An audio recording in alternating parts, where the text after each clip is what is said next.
నమస్కారం, నా పేరు వినిషా. డి న్యూస్ కి స్వాగతం. ఈనాటి ముఖ్యాంశాలు.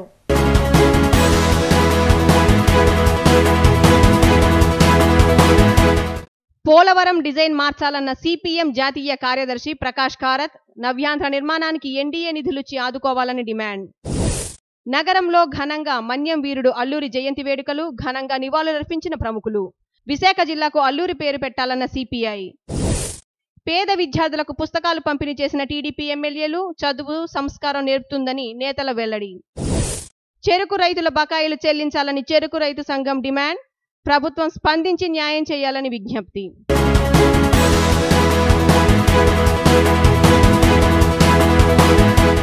నవ్యాంధ్రప్రదేశ్ నిర్మాణానికి ఎన్డీఏ ప్రభుత్వం నిధులిచ్చి ఆదుకోవాలని సిపిఎం జాతీయ కార్యదర్శి ప్రకాష్ కారత్ సూచించారు.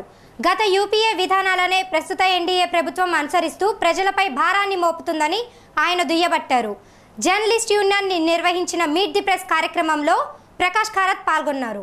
గాంధీనగర్లోని ప్రెస్ క్లబ్లో వర్కింగ్ జర్నలిస్ట్ యూనియన్ ఆధ్వర్యంలో మీట్ ది ప్రెస్ కార్యక్రమాన్ని నిర్వహించారు. సిపిఎం జాతీయ కార్యదర్శి ప్రకాష్ కారత్ ఈ కార్యక్రమంలో పాల్గొని మీడియా ప్రతినిధులు అడిగిన పలు ప్రశ్నలకు సమాధానాలిచ్చారు. పోలవరం డిజైన్ వల్ల గిరిజనులకు సమస్యలు వచ్చే అవకాశం ఉన్న దృష్ట్యా ఆ డిజైన్ని మార్చాలని సూచించారు. కొత్త డిజైన్తో పోలవరం నిర్మిస్తే సిపిఎం తరపున మద్దతిస్తామని ప్రకటించారు. గ్రామీణ ప్రాంతాల్లో ఉపాధి కల్పించే ఉపాధి హామీ పథకాన్ని కేంద్ర ప్రభుత్వం ఎత్తివేసేందుకు ప్రయత్నిస్తోందని చెప్పారు. ఈ పథకం ఎత్తేస్తే నిరుద్యోగ సమస్య పెరగడంతో పాటు వ్యవసాయ కూలీలకు ఉపాధి కరువవుతుందని తెలిపారు. పశ్చిమ బెంగాల్లో తృణమూల్ కాంగ్రెస్ అరాచకాలకు పాల్పడుతోందని ప్రకాష్ దుయ్యబట్టారు. Filed a case.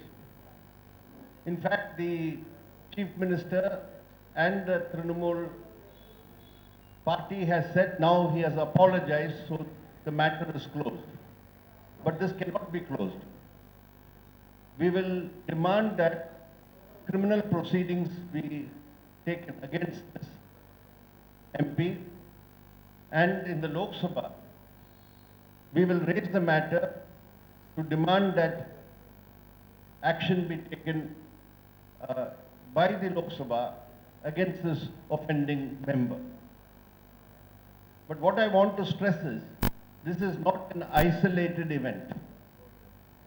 This speech and approach of a member of parliament indicates what type of law of the jungle prevails today in West Bengal.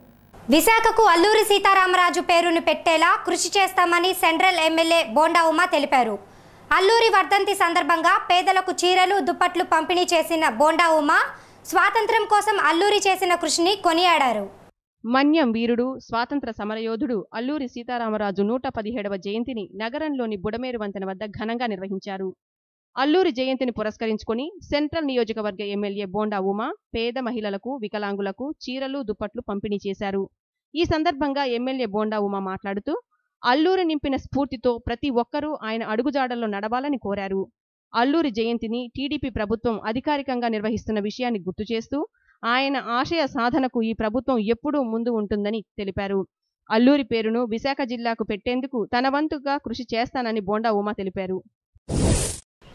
ఏదో ఒక కేక్ కట్ చేసి అక్కడితో వదలకుండా 10 మంది పేదలకి ఆయన పేరు మీద ఏదో ఒక సేవా కార్యక్రమాల్ని చేయటం అనేది క్షత్రియ సేవా సంఘాన్ని నిజంగా అందరూ కూడా చప్పట్ల ద్వారా మనము అభినందించాలి. ఎందుకంటే మహానుభావులు, మహనీయుల జన్మదినోత్సవాలు కానీ, వారి వర్ధంతి కానీ పేదవారికి, ప్రజలకి వారి పేరు మీద సేవా కార్యక్రమాలు చేయటం అనేది మనకి అది నుంచి వచ్చినటువంటి ఆచారం. అన్న నందమూరి తారక రామారావు జయంతి, వర్ధంతి వేడుకలు కూడా మేము రాష్ట్ర వ్యాప్తంగా పార్టీ పరంగా చేస్తూ ఉంటాం. మరి ఈ రోజున ఈ క్షత్రియ యువజన సంఘం, ముఖ్యంగా మా పార్టీ యువ నాయకుడు గొట్టుముక్కల రఘురామరాజు కానీ, వాళ్ళ క్షత్రియ సంఘం, యువజన సంఘం నాయకులందరూ కూడా ఈ కార్యక్రమం చేపడుతూ హర్షదాయకమని సందర్భంగా తెలియజేస్తా ఉన్నా. మరి మనం పౌరుషానికి ఎప్పుడైనా ఒక పేరు తలుచుకోవాలి. జాతీయ స్థాయిలో నాయకులంటే స్వతంత్ర పోరాటంలో ఒక్కొక్కళ్ళు ఒక్కొక్క పందా అనుభవించారు, ఆ రోజున అవలంబించారు. ఒక ఆయన పెద్ద ఆయన జాతిపిత గాంధేయ మార్గం అనుమించి అవలంబించి ఆంధ్రప్రదేశ్లోని చక్కెర ఫ్యాక్టరీలు ఇవ్వవలసిన చెరుకు రైతుల బకాయిలను వెంటనే చెల్లించాలని ఆంధ్రప్రదేశ్ చెరుకు రైతు సంఘం డిమాండ్ చేసింది. రాష్ట్రంలోని మొత్తం చక్కెర ఫ్యాక్టరీలు 205 కోట్ల బకాయిలను చెరుకు రైతులకు ఇవ్వవలసి ఉందని, ప్రభుత్వం ఫ్యాక్టరీలపై చర్యలు తీసుకొని బకాయిలను చెల్లించే విధంగా ఏర్పాటు చేయాలని చెరుకు సంఘం నాయకులు కోరారు. బీసెంట్ రోడ్లోని సుందరయ్య భవన్లో నిర్వహించిన విలేకరుల సమావేశంలో చెరుకు రైతుల సంఘం అధ్యక్షుడు సూర్యనారాయణ మాట్లాడుతూ, రాష్ట్రంలో 7 సహకార చక్కెర ఫ్యాక్టరీలు, 7 ప్రైవేట్ చక్కెర ఫ్యాక్టరీలు రైతులకు 200 కోట్లు చెల్లించాల్సి ఉందని, చెరుకు క్రషింగ్ జరిగి 3 మాసాలు జరిగినా ఇప్పటికీ ₹1 కూడా చక్కెర ఫ్యాక్టరీలు రైతులకు చెల్లించలేదని తెలిపారు. కేంద్ర ప్రభుత్వం చెరుకు రైతుల బకాయిలు చెల్లించడానికి వడ్డీ లేని అప్పుల రద్దు పథకాన్ని ప్రవేశపెట్టి 6,200 కోట్లు కేటాయించగా ఈ ఏడాది కేవలం 4,400 కోట్లు మాత్రమే కేటాయించిందని సూర్యనారాయణ తెలిపారు. మన రాష్ట్ర ప్రభుత్వం ఈ పథకాన్ని వినియోగించుకొని చెరుకు రైతుల బకాయిలు చెల్లించేందుకు చర్యలు చేపట్టాలని సూర్యనారాయణ డిమాండ్ చేశారు. చెరుకు సరఫరా చేసిన రైతాంగానికి 205 కోట్ల రూపాయలు బకాయి పడ్డాయి. ఇందులో 7 సహకార ఫ్యాక్టరీలు, 7 ప్రైవేట్ ఫ్యాక్టరీలు, ఇక బకాయి పడిన ఫ్యాక్టరీలో ఈ 14 ఉన్నాయి. చెరుకు రైతు సరఫరా చేసి జనవరి నుంచి ఇవాళకి చూసుకుంటే 6 నెలలు గడిచింది. సీజన్ ముగిసి అయితే 3 నెలలు అయింది. బీసెంట్ రోడ్లోని ఓ వస్త్ర దుకాణంలో అగ్ని ప్రమాదం జరిగింది. షార్ట్ సర్క్యూట్ వల్ల జరిగిన ఈ ప్రమాదంలో 5 లక్షల మేర ఆస్తి నష్టం వాటిల్లింది. వస్త్ర దుకాణంలోని బట్టలు, ఫర్నిచర్ అగ్ని ప్రమాదం ధాటికి పూర్తిగా కాలిపోయాయి. బీసెంట్ రోడ్లోని కామధేను ఫ్యాషన్స్లో తెల్లవారుజామున అగ్ని ప్రమాదం జరిగింది. షార్ట్ సర్క్యూట్ కారణంతో మంటలు చెలరేగి వస్త్ర దుకాణాన్ని పూర్తిగా చుట్టుముట్టాయి. తెల్లవారుజామున 4 గంటలకు అటుగా వెళ్తున్న వాహన చోదకులు అగ్నిమాపక శాఖకు సమాచారం అందించడంతో అగ్నిమాపక సిబ్బంది మంటలను అదుపులోకి తెచ్చారు. ఈ అగ్ని ప్రమాదంలో వస్త్ర దుకాణంలో ఫర్నిచర్, వస్త్రాలు పూర్తిగా కాలి బూడిదయ్యాయి. ఈ ప్రమాదం దాటికి దాదాపు 5 లక్షల వరకు ఆస్తి నష్టం జరిగి ఉండవచ్చునని షాపు యజమాని తెలిపారు. మాజీ శాసనసభ్యులు వంగవీటి రంగా 67వ జయంతిని నగరంలో ఘనంగా నిర్వహించారు. బందర్ రోడ్లోని రంగా విగ్రహానికి ఆయన తనయుడు రాధాకృష్ణ పూలమాల వేసి ఘన నివాళులర్పించారు.